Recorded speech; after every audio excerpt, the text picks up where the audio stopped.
क्या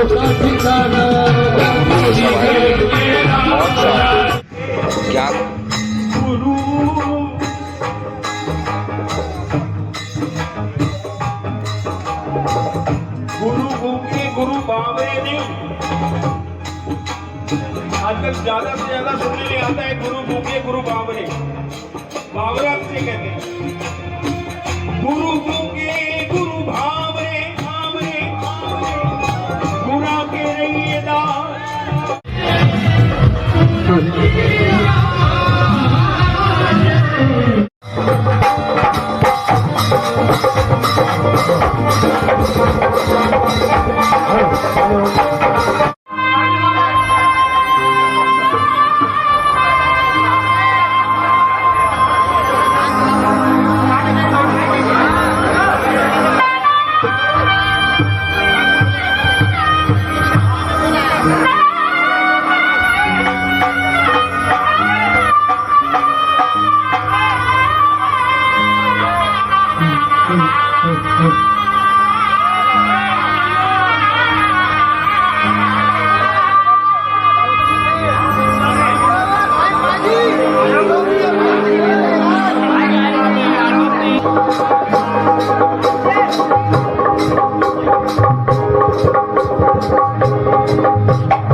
नमस्ते नमो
चंद्र जी क्या कहेंगे? 543 गुरुओं की सवारी है, क्या कहेंगे इसके बारे में? हमारे श्री गुरु महाराज बाबा घमंडी भगत जी से लेके अब तक ये 10वीं पीढ़ी है और जब से ये चला आ रहा है, जब हिंदुस्तान और पाकिस्तान का नाम निशान नहीं था, हिंदुस्तान ही था, जब से लेके आज तक 543वां ये मेला है और हमारे पूर्वजों के अब ये 10वीं गद्दी है जो सवारी आसीन है। और माता रानी से यही प्रार्थना है जो श्री गुरु महाराज अब इस टाइम गद्दी पर आसीन है वो स्वस्थ रहे, उनका आशीर्वाद हम सब पर बना रहे। और जो सवारी आसीन है महंत परम पूजनीय श्री राकेश कपूर जी, वो गद्दी पर अब अपने श्री पिताश्री के बाद शायद वही होंगे। बात अगर सुरक्षा की करी जाए तो कहीं भी सुरक्षा नजर नहीं आ रही है। सुरक्षा होनी तो चाहिए 101%। बस भक्तों से अपील कर सकते हैं, हाथ जोड़कर विनती कर सकते हैं कि एक दिन तो गुरु के लिए बख्श दें, कि एक दिन नहीं निकाल सकते वो जीवन में क्या करेंगे। बस मेरी हाथ जोड़कर यही विनती है सबसे। क्या कहेंगे जिस तरह से आज गुरुओं की सवारी है 543वीं, बहुत दूर दूर से कलाकार भी आए हैं। अगर बात करी जाए तो हर कलाकार के चेहरे पर जब गुरुओं की सवारी होती है तो मुस्कान अलग होती है। ये मुस्कान इसलिए है कि क्योंकि ये गुरुओं का मेरा 1 साल में एक होता है और सबसे मिलना होता है कि हमारा एक बहुत बड़ा परिवार है और यहाँ सबसे मिलना होता है और बड़ा अच्छा लगता है। यहाँ तकरीबन 12 दिन लगते हैं गाने बजाने वालों के जो है पंडाल, ठीक है, मंडी लगाने का बड़ा सब जिसे कह सकते हैं ऐसा होता है।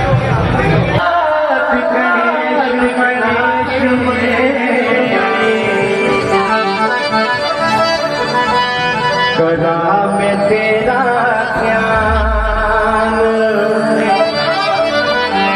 बिनवर दे दे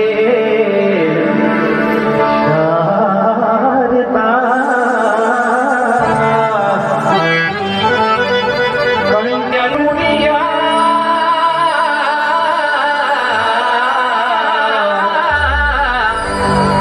अज्ञान अंधेर विनाश हरि कृपा के संग विद्या। बात करी जाए सवारी की, 543वां गुरुओं का महोत्सव है और बात कलाकारों की भी करी जाए, सभी कलाकार जो है अपने गुरुओं की सेवा में भी हाजिर रहते हैं। क्या कहेंगे अगर कानून व्यवस्था की बात करी जाए तो कानून व्यवस्था कहीं नज़र नहीं आती, हर साल मेला लगता है। देखिएगा आपने एक ही पंक्ति के अंदर बहुत सारे प्रश्न पूछ लिए हैं, लेकिन संक्षिप्त में सबसे पहले मैं ये बताना चाहूँगा, गायक और कलाकारी तो बात की बात है। सबसे पहले मैं आज अपने माध्यम से, अपने शब्दों से, जहाँ तक आपका ये लाइव जाएगा उससे पहले मैं के न्यूज़ का बहुत बहुत शुक्रगुजार हूँ, जो ऐसी जगहों पर आ रहे हैं और ऐसी जगहों पर आकर के इतनी सुंदर रिकॉर्डिंग वो इसलिए कर रहे हैं कि दुनिया को ये पता लगे कि हमारी परंपरा क्या है, हमारी संस्कृति क्या है। 543 आपने जिक्र किया, एक बहुत बड़ा लम्हा होता है और हम जैसों के लिए तो युग होता है। तो बहुत बहुत महापुरुष, बड़े बड़े संत इस गद्दी पर रहे हैं। बेसिकली ये गद्दी जो है लाहौर, जो अब बंटवारे पाकिस्तान में चला गया है, वहाँ से कनेक्टेड है और सुत्तर मंडी वहाँ पर एक स्थान रहा है, जहाँ पर पूज्य कपूर परिवार जो है, इनके वंशज वहाँ रहे हैं। पीढ़ी दर पीढ़ी दर पीढ़ी इस परिवार के जो सदस्य है वही शोभायमान होकर के सवारी चढ़ते हैं और जितने भी इस घराने को मंडी घराना कहते हैं, मंडी घराना लाहौर, जितने भी इनके अनुयायी हैं वो सब ये सारी व्यवस्था करते हैं। अब आते हैं कलाकारी पर। कलाकारी गायन है और गायन कलयुग के अंदर एक बहुत सुंदर और सरल पद्धति है ईश्वर से अपनी तार जोड़ने की। तो जितने भी गायक हैं उनकी बहुत भावना रहती है इस मेले में आकर के अच्छे से अच्छे जैसा भी वो सीखे हैं अपने उस्तादों से, गुरुओं से, या कोई भी जो माध्यम रहा हो उससे सीखे हैं, एक ऐसी तार, एक ऐसी लौ वो महानी के चरणों से जोड़ें कि गुरु महाराज से श्रवण करके सुनकर अपना भरपूर आशीर्वाद ऐसा दें कि उन्हें अपार यश प्राप्त हो, और ऐसा होता आ रहा है। और उसी की कड़ी में हम भी इस गद्दी के बच्चे हैं और बहुत प्यार, बहुत आशीर्वाद हमको मिला है। इन्होंने हमारे जीवन का बहुत बड़ा उद्धार किया है और वर्तमान में इस गद्दी पर, इस परिवार से परम श्रद्धेय, परम आदरणीय, परम पूज्य महंत रमेश चंद्र कपूर जी महाराज विराजमान हैं। अभी आप सवारी मेला देख रहे हैं तो आपने देखा होगा कि छत्र के नीचे एक बहुत बड़ी सवारी चल रही है, तो ये वो महापुरुष है। बात अगर युवाओं की करी जाए, बात पुराने गायकों की, कलाकारों की करी जाए, उन्होंने अपने गुरुओं से बहुत सीखा है। बात अब आ जाती है नए कलाकारों के ऊपर, तो वो अपने गुरुओं को बैठाते तो सर पे हैं, लेकिन गाने की बात करी जाए तो कहीं ना कहीं किसी ना किसी कलाकार का किसी ना किसी पंडाल में अपमान भी करते नजर आते हैं। उन कलाकारों के लिए क्या कहेंगे आप? किसी कलाकार या किसी व्यक्ति विशेष के लिए नहीं,